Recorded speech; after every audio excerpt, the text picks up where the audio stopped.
This is Command Post, a series of discussions about military matters from Time and the Center for a New American Security. So, General, how happy or unhappy is Pakistan going to be with this U.S. drawdown? I think the Pakistanis are going to try and figure out what exactly is going on. I think one of the problems, in a sense, with the president's speech, at least as it's going to be perceived out there in the region, is the uncertainty that goes with it.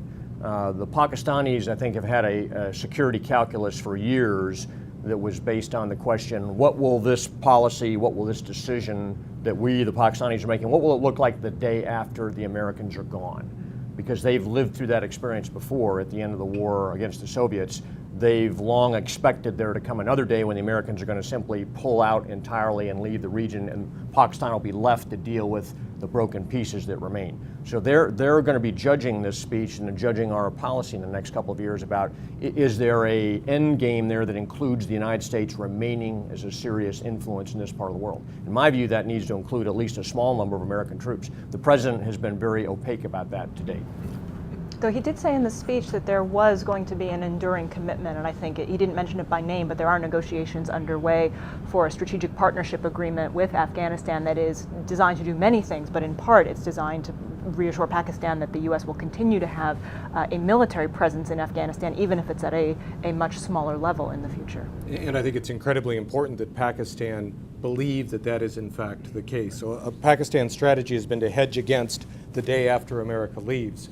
And they've been led to believe by our previous departures from the region that we don't believe, we don't understand that we have long-term security interests there, and so they think they've seen this play before.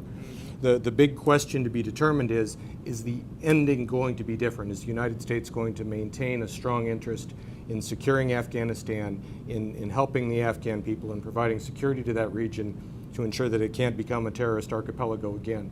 And I don't think the president made as clear as I would have liked him to that long-term American commitment to the region. I mean, whenever you talk to the Pakistanis, they seem still preoccupied by India. To what degree could they be doing more on their Afghan border if they relinquished a little of that paranoia about India, and should they relinquish some of that concern? Yeah, I spent a week in Pakistan in January. In fact, I was there the week that the American contractor was involved in the killing of several Pakistanis. Very contentious period that preceded the killing of bin Laden in May. And I had some very interesting discussions with the Pakistanis. Their number one threat I heard from them at that time was their worry about their economic situation, that they were at grave risk of having their economy fall apart inside the country. And so there's really a decline in their economic performance. They're having power shortages, electricity shortages around the country. They're worried about their internal stability. They're also worried about the growth of internal extremism inside not only their army's rank, but inside their broader population. They had demonstrations in December in support of the assassin of one of the most moderate governors of the state of Pakistan. Not in support of the governor who was killed, but in support of the bodyguard who murdered the governor. So that shook up the Pakistani establishment pretty dramatically. So I think they realize they've got some very serious internal problems. India is always out there, and for the military, India is always job one.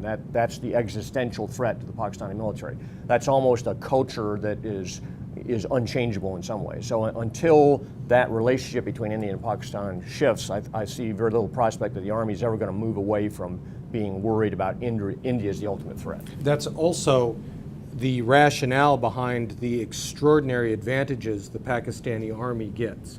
They are very much a favored class of people. They are given essentially political as well as military control because India has defeated Pakistan in a number of wars, and India is going to do it again. That's the national belief and the national myth. I personally think that the far more severe risk to Pakistan is internal, and I think some members of the Pakistani military and intelligence service now believe that. But that's a very basic tug of war with not just political and economic and historical, but also economic interests driving one particular perception, the India first perception.